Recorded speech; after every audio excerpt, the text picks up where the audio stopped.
Good morning students, नवीन उच्च माध्यमिक विद्यालय की ऑनलाइन क्लासेस में आपका हार्दिक स्वागत है। मैं नीरजन आपको स्वागत करता हूं। स्टूडेंट्स, ये आज का जो वीडियो है हमारा वो साइंस के स्टूडेंट्स के लिए है, यानी जनरल केमिस्ट्री के लिए है। और आपको याद होगा कि हम पढ़ रहे थे अणुसंख्य गुणधर्म यानी कि कोलिगेटिव प्रॉपर्टीज़। तो कोलिगेटिव प्रॉपर्टीज़ में नंबर 4 चौथी प्रॉपर्टी हम पढ़ रहे हैं आज, परासरण दाब। नंबर 4 चौथी प्रॉपर्टी है परासरण दाब। अगर आपको याद होगा तो हमने वाष्प दाब में आपेक्षिक अवनमन पढ़ लिया था, जैसे हम RLBP कहते थे। हमने क्वथनांक उन्नयन पढ़ लिया, हमने हिमांक में अवनमन भी पढ़ लिया। तो 3 कोलिगेटिव प्रॉपर्टीज को हम पढ़ चुके हैं। अंतिम कोलिगेटिव प्रॉपर्टी हमारी परासरण दाब।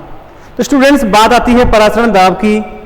तो लेकिन परासरण दाब से पढ़ने से पहले हमें 2 चीज़ों का ज्ञात होना जरूरी है। अगर आपको याद हो तो एक पॉइंट आता है विसरण। देखिए 2 प्रकार की चीजें आती हैं, विसरण और परासरण। तो विसरण क्या है, परासरण क्या है, और इन दोनों को पढ़ने के बाद हम पहुंचेंगे परासरण दाब की ओर कि परासरण दाब क्या होता है। तो सबसे पहले बात करें विसरण के लिए कि विसरण क्या है। डिफ्यूजन, विसरण का इंग्लिश मीन्स है डिफ्यूजन। विसरण क्या है? तो विसरण देखिए, किसी भी विलयन की बात करूं, किसी भी पदार्थ की बात करूं तो हम कहते हैं कोई भी पदार्थ के अणु उच्च सांद्रता से निम्न सांद्रता की ओर जब गमन करते हैं तो उस क्रिया का नाम होता है विसरण। तो उच्च सांद्रता से निम्न सांद्रता की ओर विसरण का अर्थ होता है क्या? उच्च सांद्रता से निम्न सांद्रता की ओर, उच्च सांद्रता से निम्न सांद्रता की ओर जो गमन होता है उसे हम कहते हैं क्या? विसरण। तो उच्च सांद्रता से निम्न सांद्रता की ओर गमन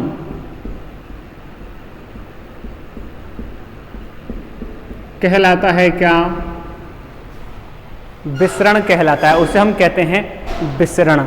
अब बात की जाए इसके दूसरे पॉइंट जिसे हम कहते हैं परासरण।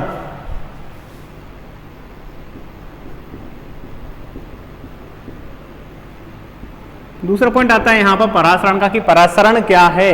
तो बिल्कुल इसका उल्टा है। परासरण क्या है? इसका बिल्कुल उल्टी क्रिया है, जहां आप कहते हैं निम्न सांद्रता से उच्च सांद्रता की ओर गमन होता है।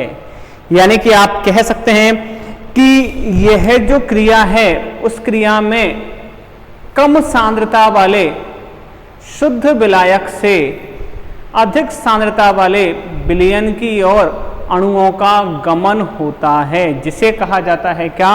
परासरण। तो मैं देखिए इसकी परिभाषा लिख देता हूं यहां पर, क्योंकि ये हमारे अधिक काम का है। अर्धपारगम्य झिल्ली द्वारा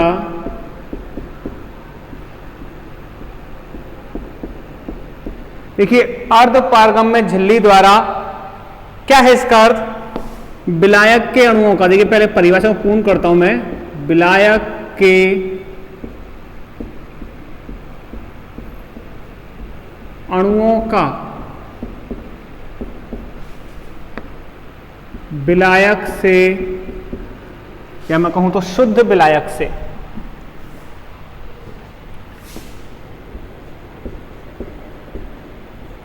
शुद्ध विलायक से उच्च सांद्रता वाले विलयन की ओर, हम कह रहे हैं विलयन की ओर गमन, विलयन की ओर गमन करना। विलयन की ओर गमन करना क्या कहलाता है? परासरण कहलाता है।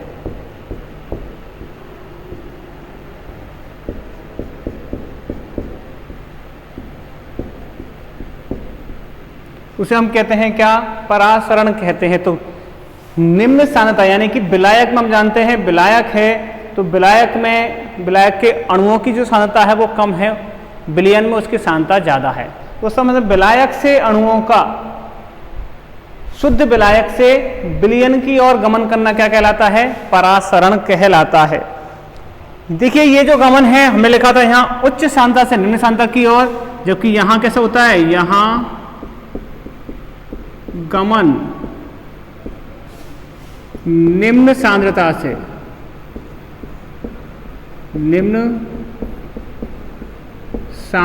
से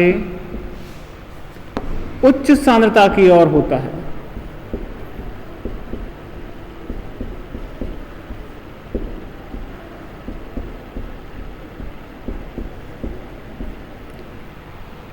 निम्न से उच्च सांद्रता की ओर यहां गमन होता है, यानी कि ये विसरण का बिल्कुल उल्टा है, विसरण का बिल्कुल परिवर्तित रूप है। विसरण में उच्च से निम्न की ओर होता है जो स्वतः प्रक्रिया है, और यहाँ निम्न सांद्रता से उच्च सांद्रता की ओर गमन होता है।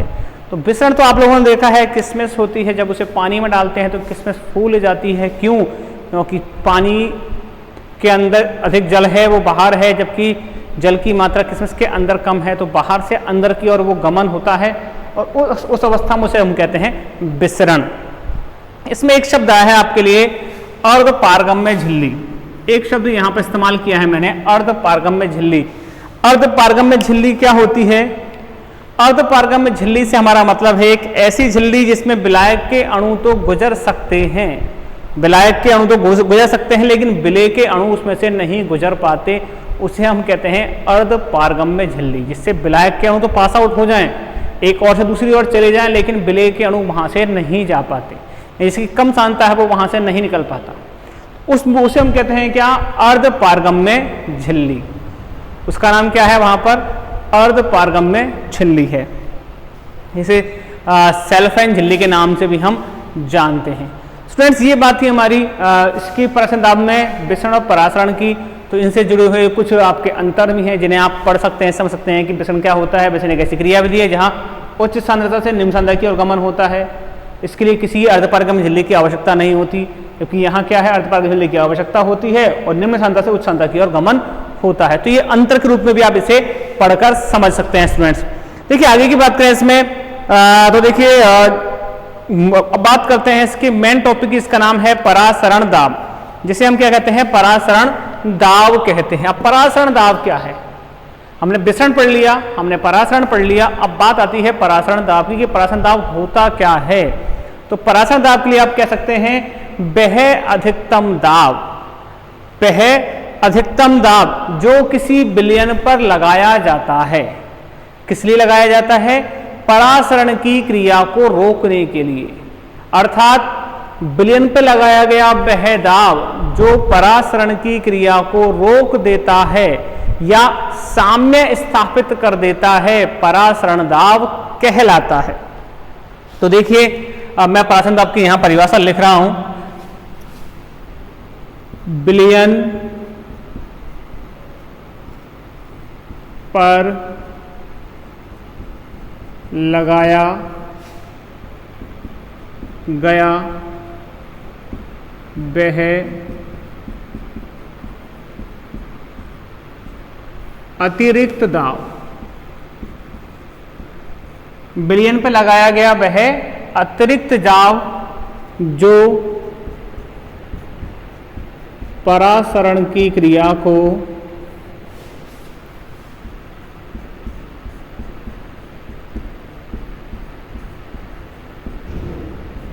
रोक देता है,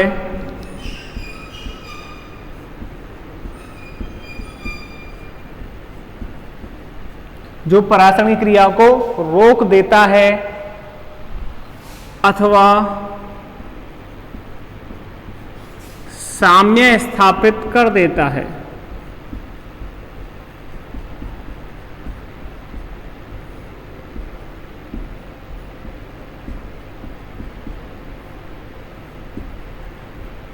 अथवा साम्य स्थापित कर देता है, उसे हम लोग क्या कहते हैं? उसे हम कहते हैं क्या? परासरण दाब कहते हैं। उसे क्या कहा जाता है? परासरण दाब कहते हैं। साम्य स्थापित कर देता है, परासरण दाब कहलाता है। स्टूडेंट्स, इस परिभाषा को आप अच्छे से नोट कर लेंगे अपने पास, बेहद इंपॉर्टेंट परिभाषा है, आपसे पूछी जा सकती है परासरण दाब किसे कहते हैं। तो परासरण दाब की परिभाषा हमें याद होनी चाहिए। विलयन पर लगाया गया वह अतिरिक्त दाब जो परासरण की क्रिया को रोक देता है। देखिए अतिरिक्त शब्द इस्तेमाल क्यों किया हमने, कि हम जानते हैं कि विलयन है उस पर वायुमंडल का दाब काम कर रहा है, लेकिन उस दाब को इतना बढ़ा दिया जाए जिससे कि परासरण की क्रिया रुक जाए, तो उस दाब का नाम है परासरण दाब। अब बात करते हैं हम परासरण दाब की गणना के बारे में। परासरण दाब आप कैसे ज्ञात कर सकते हैं? देखिए इसे अगर मैं बात करूं तो इसे हम व्यक्त करते हैं पाई से, इसे पाई से व्यक्त करते हैं, यानी इसे पाई द्वारा प्रदर्शित किया जाता है। इसे पाई से हम व्यक्त करते हैं, पाई द्वारा इसे प्रदर्शित करते हैं। अब बात करें कि इसके आगे इसकी गणना के बारे में। इसकी गणना किस प्रकार की जाती है, किस रूप में इसकी गणना को हम लिखते हैं, तो बात करें इसकी गणना की कि परासरण दाब की गणना आप किस प्रकार से करेंगे। देखिए परासरण दाब गणना के लिए हमारे पास दो नियमों की बात हम करते हैं। पहला है हमारे पास वान हाफ बॉयल नियम,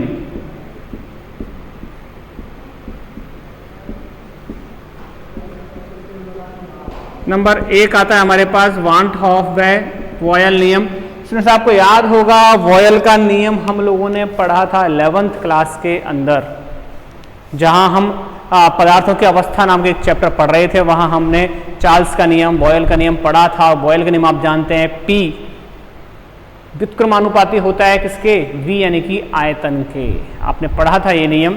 तो वहां उसी से P का मतलब प्रेशर था यानी कि दाब था, तो यहाँ वही दाब की बात अतिरिक्त हो रही है। तो यहाँ है वान हाफ और बॉयल के नियम के अनुसार। तो वान हाफ और बॉयल के नियम के अनुसार बात करें, हमने कहा निश्चित ताप पर, इस नियम के अनुसार निश्चित ताप पर परासरण दाब सांद्रता के समानुपाती होता है। परासरण दाब जो है वो सांद्रता के क्या होता है, समानुपाती होता है। परासरण दाब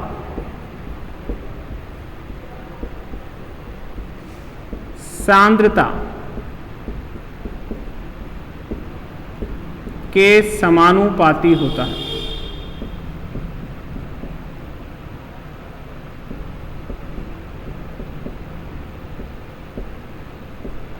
समानुपाती होता है यानी कि आप लिख सकते हैं पाई समानुपाती सी, सी यानी कि कंसंट्रेशन यानी कि सांद्रता। समीकरण नंबर 1 में ऐसे लिख दूं। देखिए थोड़ा समझने की बात करें तो हम जानते हैं कि P व्युत्क्रमानुपाती होता है V के 1/V, 1/V जो कि सांद्रता को प्रदर्शित करता है। यानी कि मैं इसे अगर कहूं तो 1/V बराबर आप C लिख सकते हैं।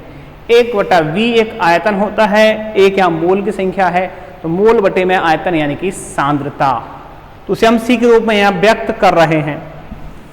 तो देखिए अगर आगे की बात करें तो आपने कहा पाई समानुपाती C यानी कि समीकरण नंबर 1। हमने पहले नियम की बात कर लें, हम नियम नंबर 2 की बात करते हैं जो है हमारा वान हाफ ताप दाब नियम।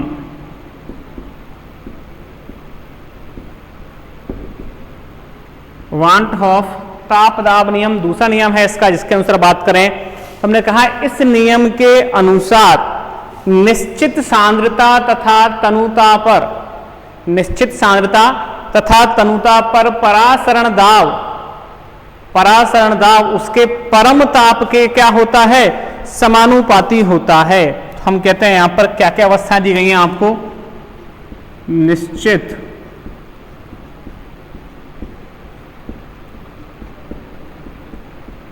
सांद्रता व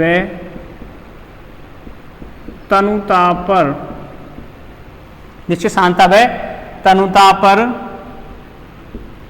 परासरण दाब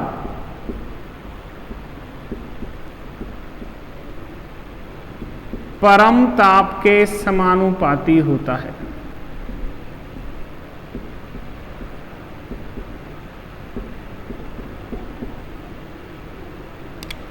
परम ताप के समानुपाती होता है।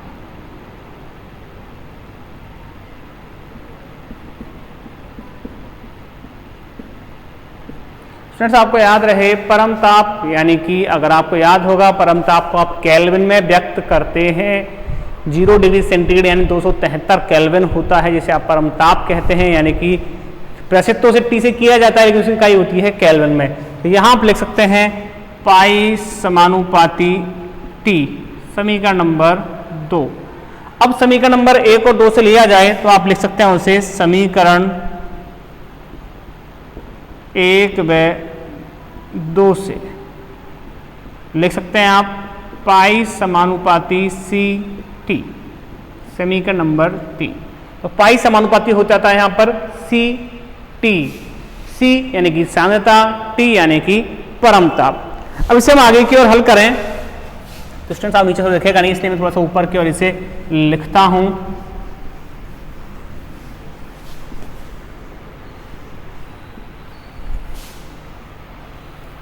मैं थोड़ा सा इस समीकरण को वापस से ऊपर की ओर लिख देता हूं।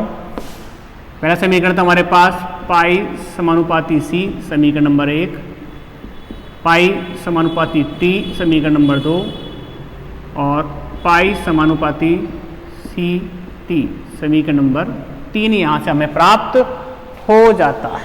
अब आगे बात करें इसमें, हम कह सकते हैं कि इस अवस्था में पाई बराबर हो जाता है C S T. S means solution यानी कि बिलियन का स्थिरांक। देखिए यहां बात करें तो एस एक क्या है, बिलियन स्थिरांक है। तो मैं लिख सकता हूं यहां पर एस बराबर बिलियन स्थिरांक, जिसका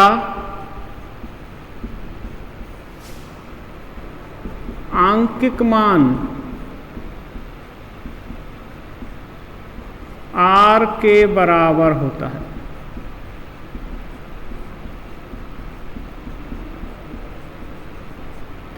आर आप समझ रहे होंगे, आर आपको याद आ रहा होगा, आर होता है गैस स्थिरांक। तो यहां पर आर के बराबर इसका मान होता है, इसलिए हम इसे लिख सकते हैं पाई बराबर सी आर टी, समीकरण नंबर 4, समीकरण नंबर 5। पाई बराबर सी आर टी आप यहां पर लिख सकते हैं। और कंसंट्रेशन यानी कि सांद्रता बराबर होता है मोल बटे में आयतन। अगर यहां पर n मोल ले लिए जाएं तो आप कह सकते हैं C बराबर होता है n बटे में V। तो लिख सकते हैं आप पाई बराबर n बटे में V आर टी, समीकरण नंबर 6 से आप लिख सकते हैं n यानी कि नंबर ऑफ मोल यानी कि मोलों की संख्या, और मोलों की संख्या ज्ञात करने का सूत्र आप जानते हैं, दिया गया भार बटे में अणुभार। तो मैं यहां लिख सकता हूं पाई बराबर W बटे में M गुणा आर टी बटे में V। तो ये हमारे पास एक सूत्र प्राप्त होता है। W यहाँ पर दिया गया भार है, M यहाँ पर अणुभार या जिसे हम मूलर द्रव्यमान कहते हैं वो है, और पाई यहाँ से यानी कि परासरण दाब आप ज्ञात यहाँ से कर सकते हैं।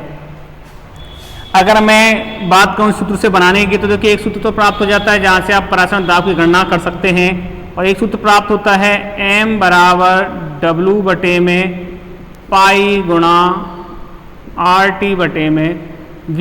एक सूत्र हमें ये प्राप्त होता है जहां से हम मोलर द्रव्यमान की गणना कर लेते हैं। तो ये समीकरण नंबर 7 और ये समीकरण नंबर 8 हो जाता है। तो हम यहां से दो चीजें ज्ञात कर सकते हैं, एक परासरण दाब ज्ञात कर सकते हैं और एक यहां पर हम ज्ञात कर सकते हैं मोलर द्रव्यमान।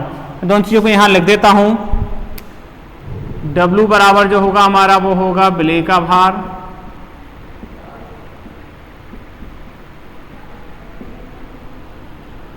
M होगा विलेय का मोलर द्रव्यमान,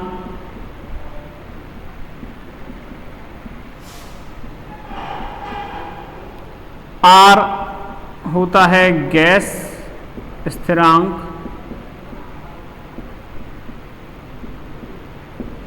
इसकी इकाई मैं यहाँ लिख देता हूँ 0.0821 litre ATM mole inverse kelvin inverse के रूप में इसे लिखा जाता है। V यहाँ पर आयतन होता ही है, और टी होता है यहाँ पर ताप, जिसे आप केल्विन में व्यक्त करते हैं, जिसे आप केल्विन में यहाँ पर लिखते हैं। देखिए आपको ये चीज़ें यहाँ पर याद रखनी है स्टूडेंट्स, क्योंकि इनके बिना हम क्वेश्चन को हल नहीं कर सकते हैं। ये चीज़ें हमें पता होना चाहिए कि किसको आप क्या कहते हैं और किसके हिसाब से क्वेश्चन को हल करते हैं स्टूडेंट्स। तो आपको याद रहे कि यहाँ पर जो चीज़ें हमने पढ़ी हैं उन्हें आप अच्छे से समझ पाएँ, अच्छे से याद रखें, इस टॉपिक को अच्छे से समझें, क्योंकि ये आपकी चौथी इंपॉर्टेंट क्वालिटेटिव प्रॉपर्टी है। और अगर कहा जाए तो यहाँ से न्यूमेरिकल्स पूछे जा रहे हैं। 2019 के पेपर में भी यहाँ से क्वेश्चन आया था, 2018 के पेपर में यहाँ से क्वेश्चन आया था। तो ऐसे क्वेश्चंस इस चैप्टर से पूछे जाते हैं, यहाँ से पूछे जाते हैं, तो इनके बारे में आप याद रखें, समझें इसे अच्छे से। तो ये बात थी हमारे परासरण दाब की। अब बढ़ते हैं अगले टॉपिक की ओर।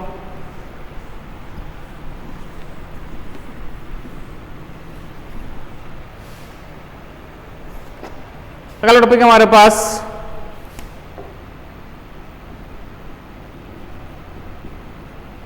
व्युत्क्रम परासरण या प्रतिलोम परासरण।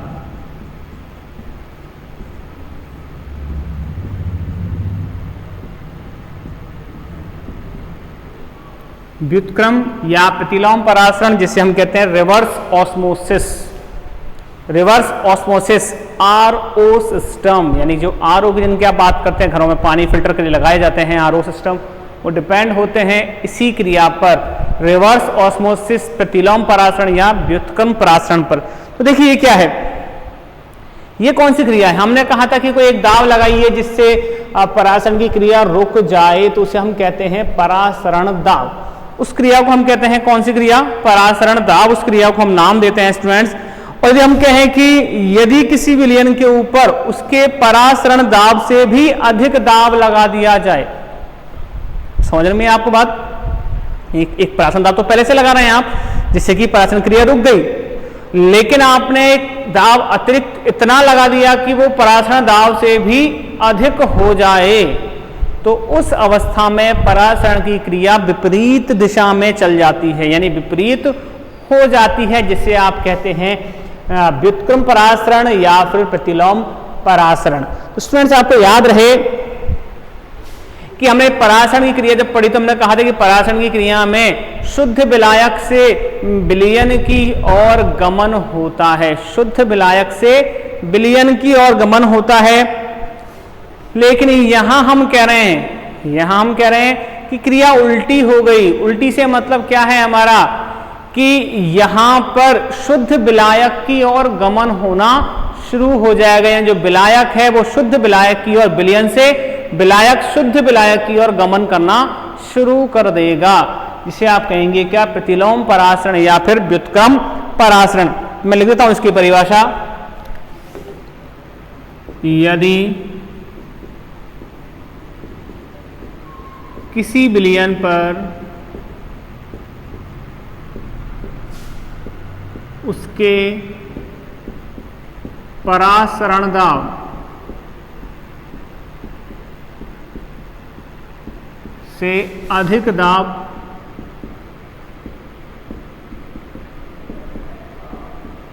लगाया जाता है, तो परासरण की क्रिया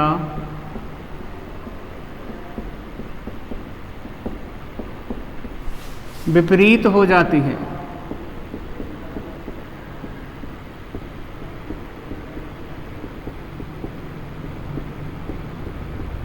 तो परासरण की क्रिया विपरीत हो जाती है, जिसे व्युत्क्रम परासरण या प्रतिलोम परासरण कहा जाता है।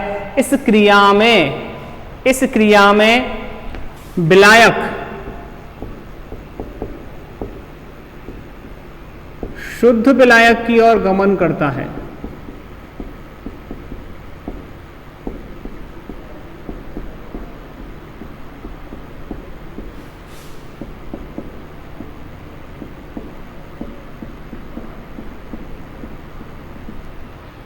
विलायक शुद्ध विलायक की ओर गमन करता है। विलायक शुद्ध विलायक की ओर कैसे जाएगा, विलयन में उपस्थित जो विलायक है वो अब शुद्ध विलायक की ओर जाना शुरू कर देता है, यानी कि परासरण की क्रिया बिल्कुल इसके विपरीत हो जाती है। कब? जब परासरण दाब से भी आप अधिक दाब लगा देते हैं, उस स्थिति में जाकर ऐसा होता है। देखिए, इस प्रक्रिया का सामान्य उपयोग है वो होता है हमारे समुद्री जल को पीने योग्य या उपयोग करने योग्य बनाने के लिए किया जाता है। आरओ सिस्टम के रूप में इसका उपयोग हम लोग करते हैं। तो स्टूडेंट्स, ये बात थी हमारी यहाँ पर। अब अगली बात करता हूँ मैं, थोड़ा इसी से जुड़ा हुआ एक टॉपिक है, परासरण से ही, उसे मैं साथ में यहाँ शामिल कर रहा हूँ। इसे कहते हैं हम समपरासरी विलयन। समपरासरी विलयन, या जिसे कहते हैं आप आइसोटोनिक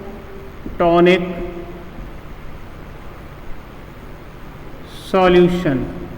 आइसोटोनिक सॉल्यूशन, समपरासरी विलयन। देखिए स्टूडेंट्स, ये क्वेश्चन पूछा जा चुका है बोर्ड एग्जाम में, समपरासरी विलयन क्या है समझाइए। एक नंबर के क्वेश्चन ग्रुप में आपसे छोटी सी परिभाषा पूछी जा सकती है। तो देखिए, समपरासरी, इसका मतलब थोड़ा समझ में आपको आना चाहिए, सम में समान, परासर यानी कि परासरण दाब। तो ऐसे दो विलयन जिनके परासरण दाब लगभग समान होते हैं, इनके परासरण दाब एक दूसरे के बिल्कुल समान होते हैं, उन्हें हम कहते हैं समपरासरी विलयन, यानी कि उनके मध्य परासरण की क्रिया संपन्न नहीं होती है। वहां पर दोनों के लिए परासरण दाब का मान समान पाया जाता है, उसे हम कहते हैं समपरासरी विलयन। तो मैं यहां लिख सकता हूं, दो समान परासरण दाब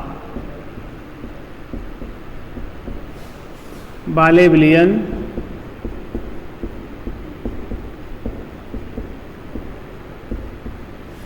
समपरासरी विलयन कहलाते हैं।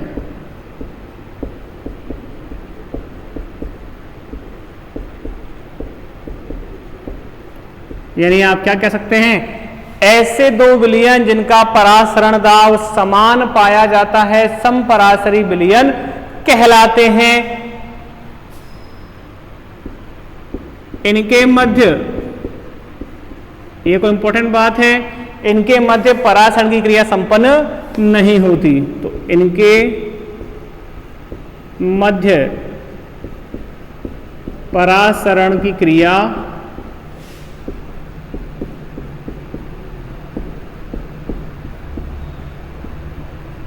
संपन्न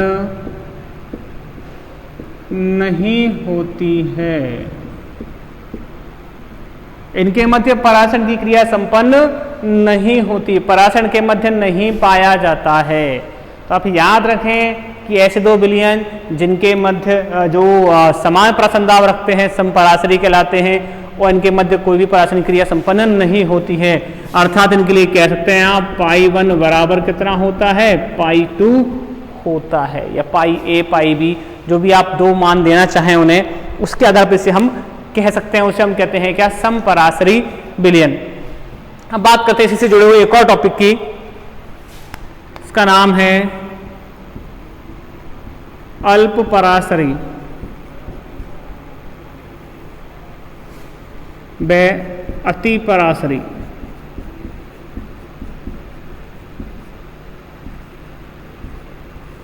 विलयन। स्टूडेंट्स, आपको याद रहे, अल्पपरासरी, अतिपरासरी, हाइपोटोनिक, हाइपरटोनिक, हाइपोटोनिक और हाइपरटोनिक। देखिए, मैं इंग्लिश नाम साथ से इसलिए बोलता हूँ तो कई बार एग्जाम में इंग्लिश नाम से भी आपको क्वेश्चन दे दिया जाता है, इंग्लिश नाम को हिंदी में लिखकर क्वेश्चन दे दिया जाता है। वहाँ आपको हो सकता है कि अतिपरासरी या अल्पपरासरी शब्द ना मिले, उनकी जगह पर आपको हाइपरटोनिक और हाइपोटोनिक सॉल्यूशन के नाम से आपको क्वेश्चन मिल जाए।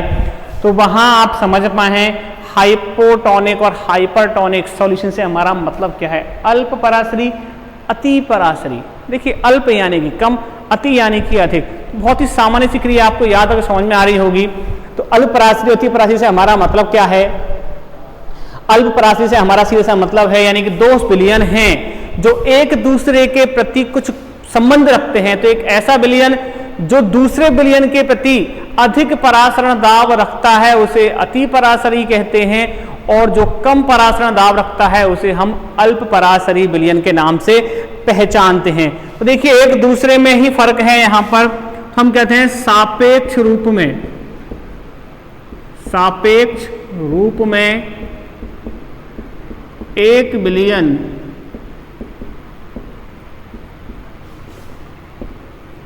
दूसरे विलयन के प्रति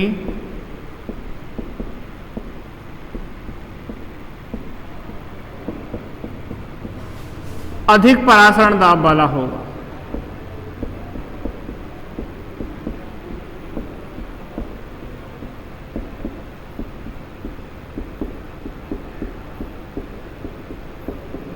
उस अवस्था में उन्हें आप कहेंगे क्या, अल्प परासरी और अति परासरी विलयन के नाम से उन्हें आप पहचानते हैं। स्टूडेंट्स देखिए याद रखें, आज जो टॉपिक आपने पढ़ा है वो पूरा परासरण दाब से संबंधित है, और परासरण दाब संबंधित जो भी चीजें हैं मैंने आपको यहाँ पे स्पष्ट रूप से बता दी है।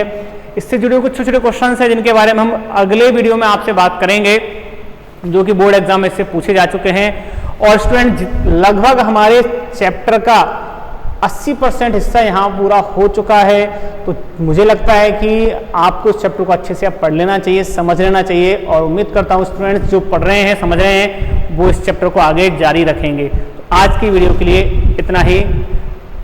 और अगर आपको कोई भी परेशानी का सामना करना पड़े तो आप इन नंबर पर कांटेक्ट जरूर करें, और आपके पास शायद मेरे नंबर भी हो तो मुझे भी आप कांटेक्ट कर सकते हैं। लेकिन फिलहाल इस वीडियो के लिए इतना ही, मिलते हैं नेक्स्ट वीडियो के अंदर। Thank you.